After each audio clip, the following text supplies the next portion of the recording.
So you all know about the whole Klarna, buy now, pay later. It was essentially like a layaway. I mean, it's really like a Walmart layaway, but they were doing it for all types of purchases.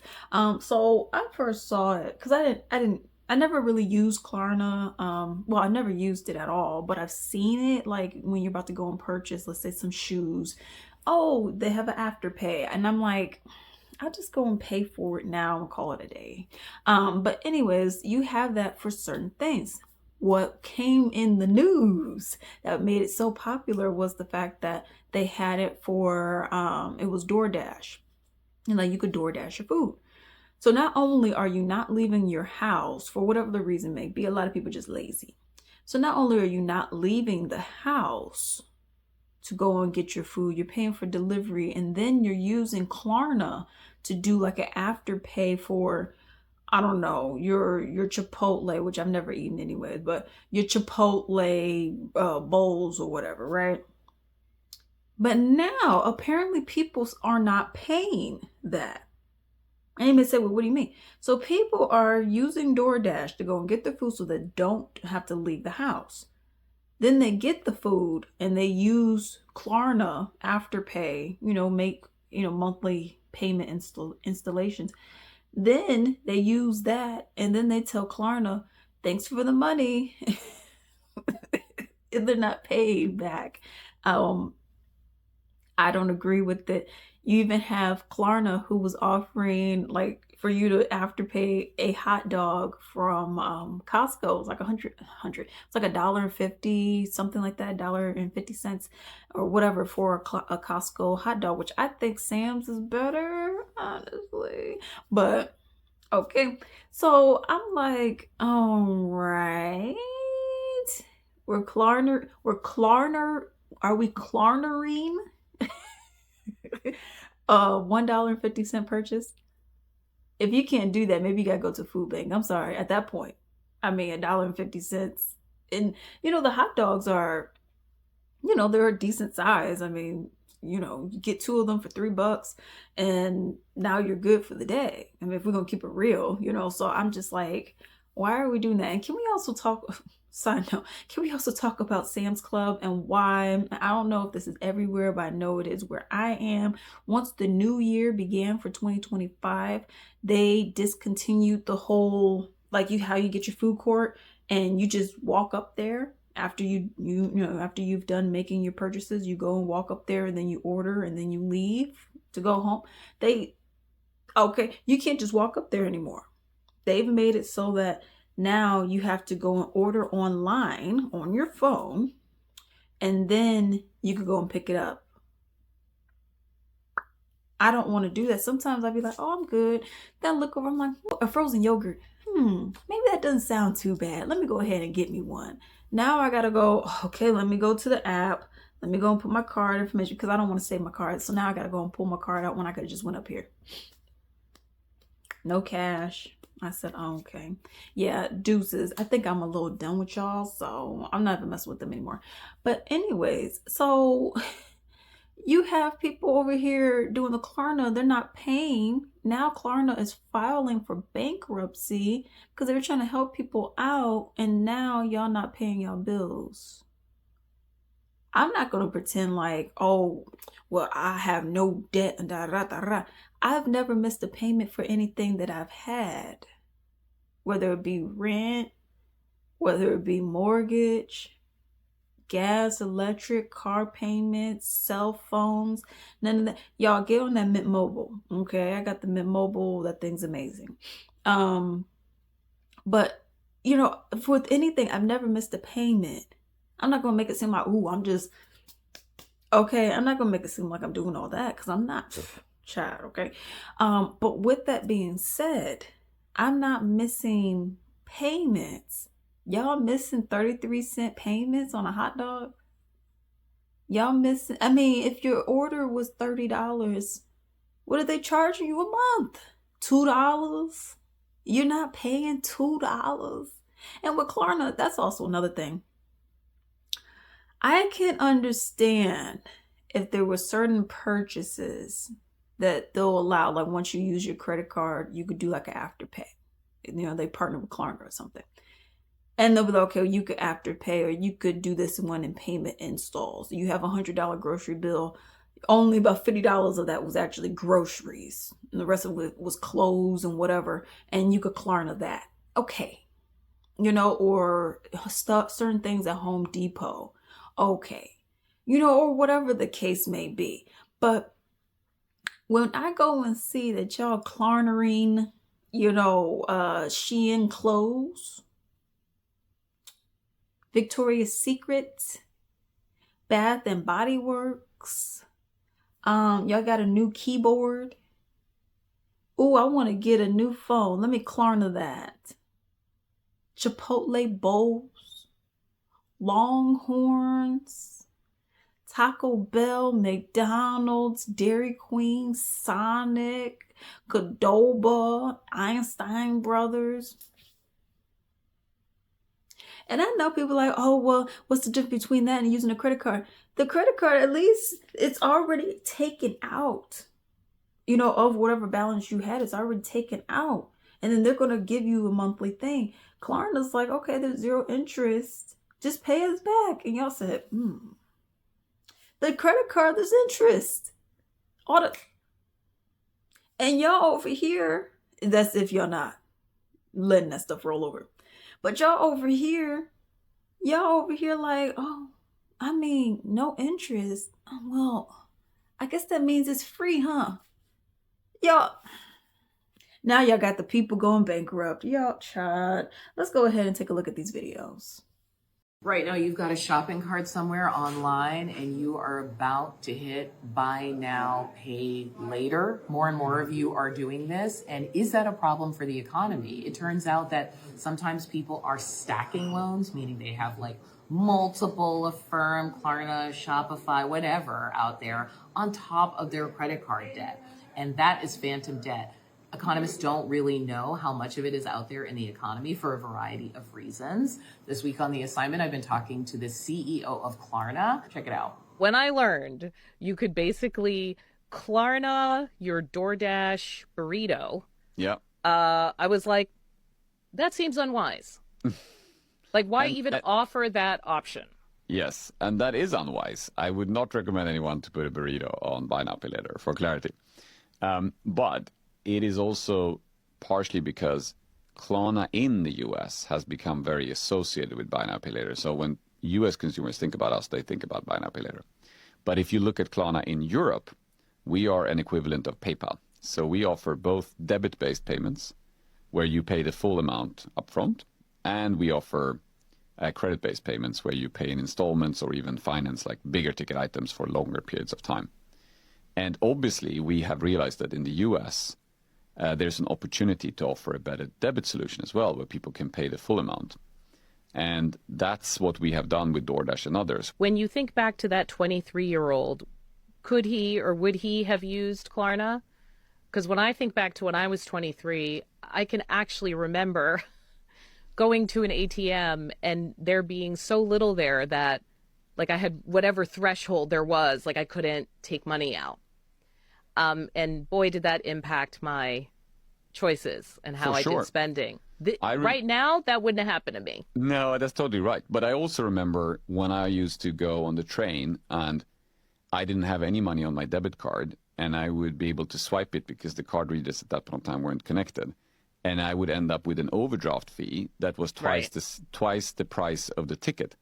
And at that point of time, to have given me interest-free credit would have saved my life. And we know that there are consumers that, like, this interest-free credit to them is actually a very, very attractive option to other alternatives. Buy now, pay later. It's like the old school installment loan. You pay for a quarter of whatever you're buying up front, and then you've got installments, usually 4 payments in total. So you make one now, and then if you pay those next 3 installments off, it's kind of a great deal. There's no interest, no worries, no problem. Okay, what if you don't make those payments? That's what Klarna has said. They said, oh, there are a lot of people who are using these plans. They're not making those next 3 payments. You can be subject to interest and penalties and fees. Could be a few dollars, could go up to 25%.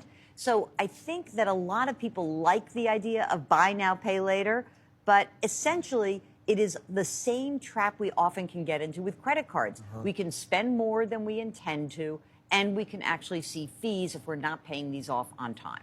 So do we think that what's happening is a lot of 20-year-olds are saying, look, here's a way to get 80% off sunglasses. You just buy them, pay this little fraction, and walk away. I don't want to just throw shade on the 20-year-olds because all of us have that moment. Because when you check out online, you know that it immediately says, do you want to pay for this all up front or do you want to spread it out over time? So we're all falling for this.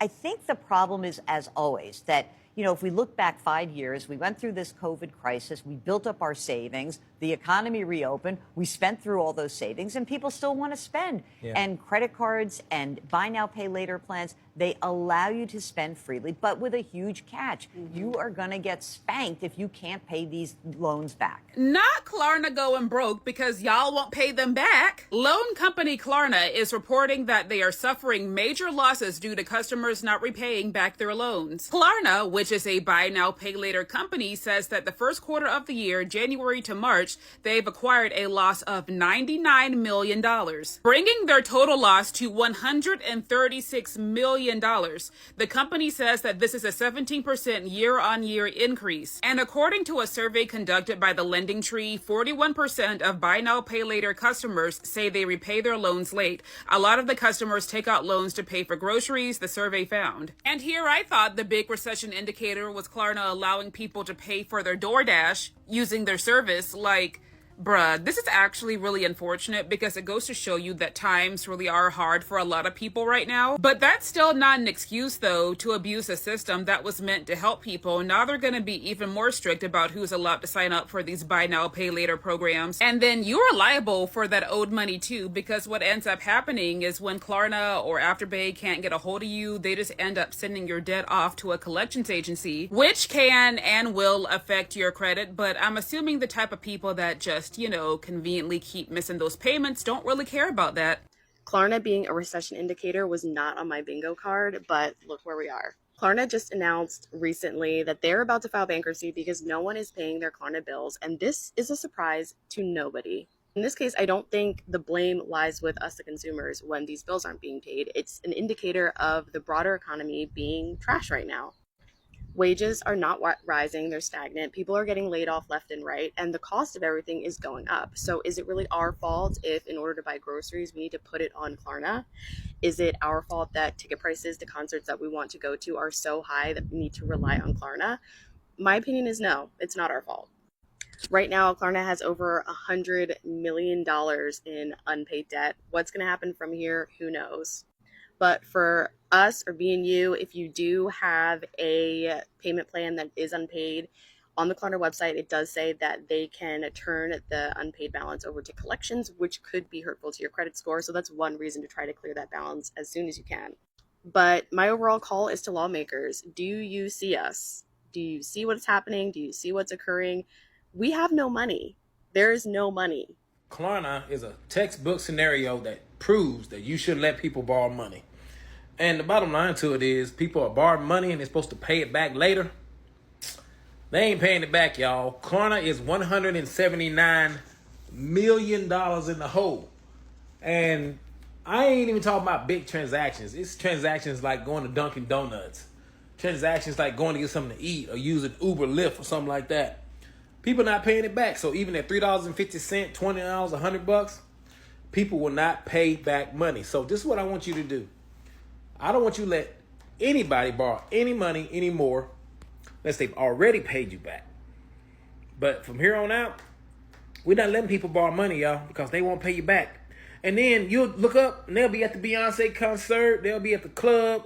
They'll be up at the trail ride, getting the boots on the ground. You know what they be doing. And that takes money. So that just shows it's a lack of disrespect when it comes to money, a lack of respect. And they would just go on, do what they're going to do with their life and act like they don't even owe you nothing, okay? So this 2025, from here on out, cut them. We ain't let nobody borrow money, all right? Have a good day. Tell me your story in the comments.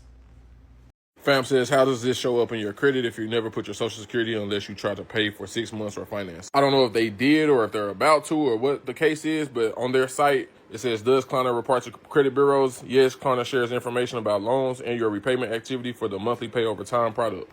Data such as if you pay on time or make late payments or fail to pay is shared with the credit bureau or TransUnion. So maybe it's just TransUnion only. But as you can see right here, it shows you what they do share with the credit bureaus when you open up a new pay over time loan, make on-time pay overtime payments, and if you pay late or default on your pay over time loan, which a lot of people, that's what they're doing right now. But the main question says, does sharing information about pay over time with credit bureaus affect my credit score? The keywords are for now. The shared data will not impact your score as it is only visible to you. Other institutions currently are not able to view the payment history on your pay over time loans through Klarna. So I assume as of right now, this moment, it doesn't reflect or impact your credit score. But that for now is something I would really pay attention to, because I don't know any body, any company, any entity that will continue to take these type of losses that they're taking and not modify or adjust their business model. So I wouldn't be shocked if that changes. And like I said, this is all coming directly from Klarna.com, directly from their website. Klarna actually is the business that I want to be the next case study in business school. This was a business that in 2021 was valued at $46 billion and is now, as of 2025, valued at almost $7 billion. And this is why I tell people all the time, the valuations be wrong. If you are just using ARR and a quick little multiple calculation to value a business, you're insane. You like risk.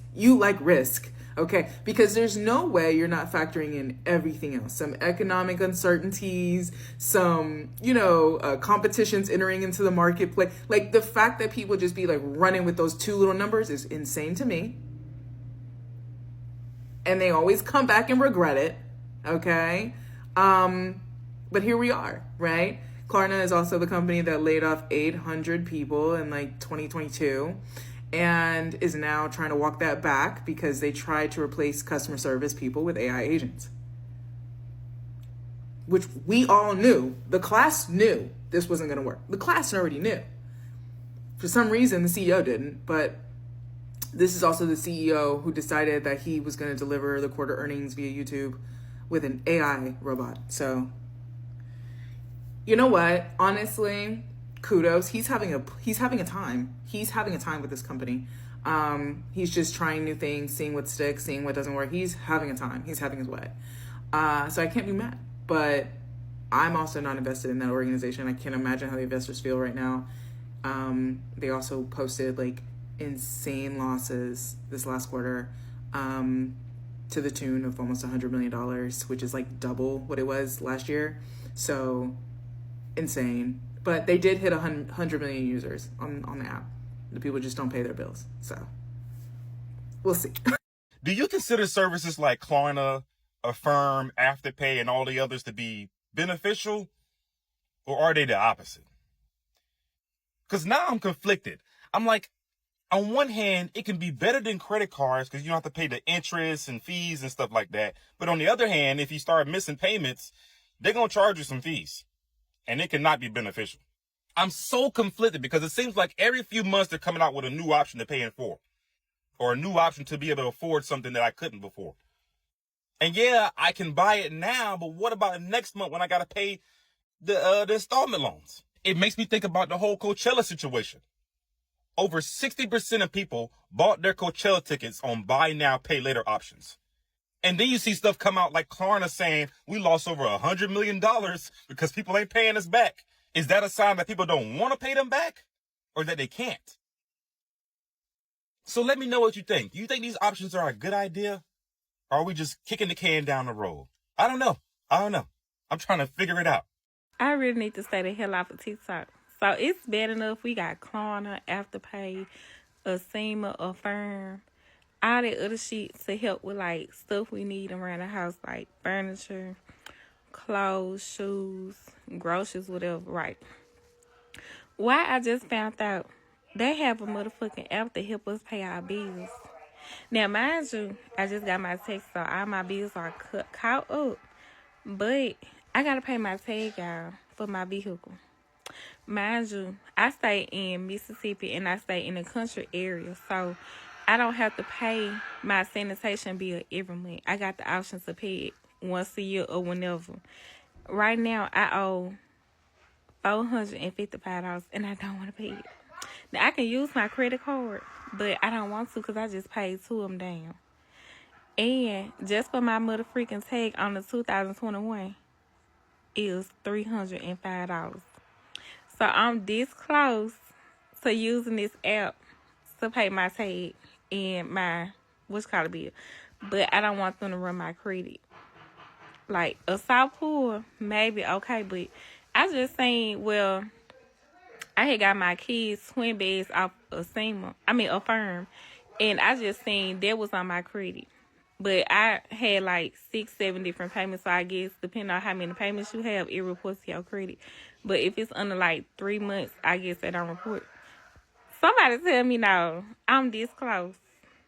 Ain't no way I gotta pay down to $1,000 just to get my mother take. Somebody send help, please. The millennial lifestyle subsidy was things like Uber and Uber Eats being cheap for everybody, but the Gen Z lifestyle subsidy is using Afterpay or Klarna to pay for your burrito to get delivered to your house, but then not pay them back. But then the burrito delivery back securities are going to implode, and unlike the housing market crash in 2008, there's nothing for the banks to repossess, and this financial crisis is going to destroy the American economy and the whole world, actually. But you know what? Gen Z, we gotta get it where we can get it. I don't blame anybody for stiffing the burrito delivery Afterpay company. I don't even know who owns those companies, but they're probably evil. Imagine being a debt collector and having to go after people and saying, hey, you owe $50 for that burrito, chips, and guac, and you didn't pay it back. Ain't no one paying that back. Y'all see that video of that girl that said that she was banned from QuadPay, Afterpay, Klarna, like all of that stuff? Can we just talk about it? Because, baby, when I was 18, 19 years old, I was collecting credit cards like I was Thanos, for real. I had a Chase card with a credit limit of $10,600. How? I don't know, but I had it at 19 years old. We was getting school refunds, we had high credit card limits, and we had buy now, pay later. I knew the concept of debt, but when you have it all there and available to you, that is a dark rabbit hole that I done went down. Now I'm sitting here at almost 27 years old paying for the mistakes that I made when I was 18 and 19 years old because I was just charges. Afterpay, paying for, pay once a month. I was tearing it up, and now I'm paying for it. I wish I would have never got a credit card. I wish I could just restart because I literally touched so much money between grants with school, student loans, credit card debt, money from my job, money that was given to me, all of that stuff. And I still did buy now, pay later. And never will I ever do that again. I have spent $32,196.23 on Affirm and Klarna since 2022. And the big question is, what did I purchase? If you are new here, hi, my name is Diva and I am $107,000 in debt and I am the Affirm and Klarna girl. Yep. When I started this journey, I had $9,500 in debt to Affirm and Klarna. I now have it under $3,000 and we are about to pay off 8 of those suckers next week. But what did I purchase? This is a question everybody always asks. Honestly, everything under the sun. I have done groceries. I have purchased concert tickets. I have purchased Airbnb. I have gotten my car fixed on Affirm and Klarna. All kinds of stuff. I think I've even gotten gift cards for random stuff. You can pretty much purchase anything you want almost on Affirm and Klarna. And I do get questions like Affirm. Yes, I have 12-month plans. I have not purchased on anything on Affirm probably since last February, so it's been almost a year, and a lot of these are finally coming to the end, but also I've paid off a lot. I literally had like 50 of these when I started this journey in May. It's crazy. It's insane. I know what I'm saying is insane. However, I am saving my very last payment on Affirm. It was something that I actually don't regret spending money on. I regret financing it, but it was pretty big, and it was a once in a lifetime experience. So I don't regret.